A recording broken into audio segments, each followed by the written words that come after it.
Welcome, welcome, welcome to your Monday moment with Malia. I am Malia Itana Asale, and I just want to jump in today and ask you a couple of questions. I want to know if you've ever found yourself in a desperate situation, but you felt powerless to change it. How did it make you feel? What did you react to? What thoughts went through your mind? Were you tired? Did you snap at people? Did you feel hopeless? Were you angry and bitter? Did you just feel like the weight of the world was on your shoulders? I've been there, so you're not alone. Many people have been there. And you know what? There's a woman that knows all about desperate situations in the Bible. She doesn't have a name, only her situation. She's known as the widow woman. And she's found in 2 Kings, the 4th chapter. And I just want to tell you a little bit about her story. She was married and she had 2 kids. And her husband died. And when her husband died, he left debts. And so a creditor was coming to her threatening to take her children and sell them into slavery to pay off her husband's debt. Now, can you imagine someone coming to you, you owe a debt, and they say, okay, you don't have the money? Cool. I'm going to take your kids. Let them come for my kids. The devil is a lie. But anyway, this was her situation. And her husband used to serve a group of prophets, and one of those prophets was Elisha. So the widow woman, she went to Elisha because she didn't see how she could get out of this situation. So she went to the man of God. And she told him, she cried out. She was like, you know, my husband loved the Lord and my husband served faithfully. And so Elisha was moved. He said 2 things. He asked her, what do you need from me? And then he asked her, what do you have in your house? Now, wait a minute. This is significant because he didn't wait for her response. He asked her what she needed, what she thought she needed from him. And then he asked her to think about what she already had. Now that's key. Because you might be in a situation and you go to somebody and they ask you, well, what can you do? And you're like, well, I'm coming to you. You talking about what can I do? I'm coming to you because I need help. This is what I can do. I can come to you. But this woman, she thought about it and she said nothing. I just had this small jug of oil. Now, back in those days, oil was very valuable. But what she looked at was the quantity she had. She just had a small jug, maybe like the jugs that you see behind you. Maybe 2 of those put together or 1. The Bible doesn't say. But whatever it was, she looked at it and she thought that it wasn't enough. So she said nothing. And he told her, I want you to go and borrow pots from all your family and friends. Borrow as many as you can. Take them into your house. Take your 2 sons, shut the door, and I want you to start pouring the oil and filling those pots. Now hold on. He told her to borrow more pots, go in the house and take the 1 little jug and start filling all these pots. That seems crazy. But see, he was a man of God. And she trusted the man of God and she trusted what he said, so she was obedient to it. She gathered up all the pots from the friends and the neighbors and family members, and she went in her house and she started pouring. She filled it to the brim, pot number 1, set it to the side. Her son give her another pot. She pours, filling these pots to the brim.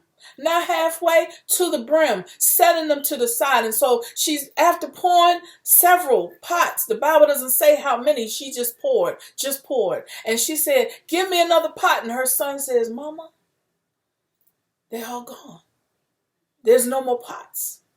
And when he said that, the oil in the jug stopped pouring. This was a miracle, y'all. It was a miracle. Now, let's relate it to your life. What do you have inside your house?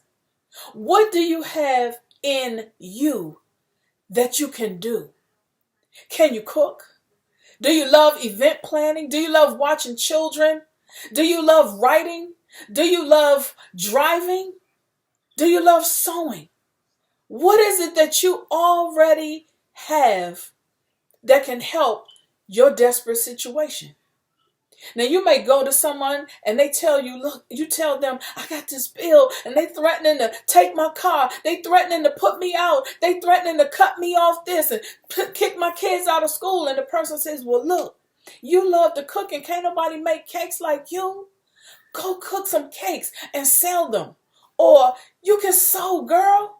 You can make you some this, or you can sew some pants, have a sale. You braid hair like nobody else. Go braid some hair. Go do this. Go do that. Whatever it is that you do well. That's what the prophet told this woman to do. And this is what the difference comes in. This is what sets it apart. The way you view what you do. You're looking at it as it's not enough. But what happened with Elijah and this woman is when she began pouring, the reason why these pots were filled is because God stepped in and he multiplied what she already had. And that's what he can do for you. Let me tell you about two women that I follow on Facebook and Instagram. These are young women and they are killing it with what they already have in their house. One of them braids hair and one of them does eyebrows and eyelashes. The hair braider, her name is Hair by Lexus, and I'm going to drop a comment because I want you to follow them and I want you to support them. They don't even know what I'm going to talk about today. I only asked them if I could.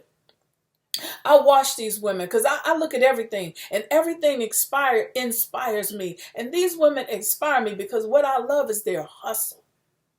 They're not whining and complaining and waiting for somebody to give them. They are making it happen with what they already have in their house.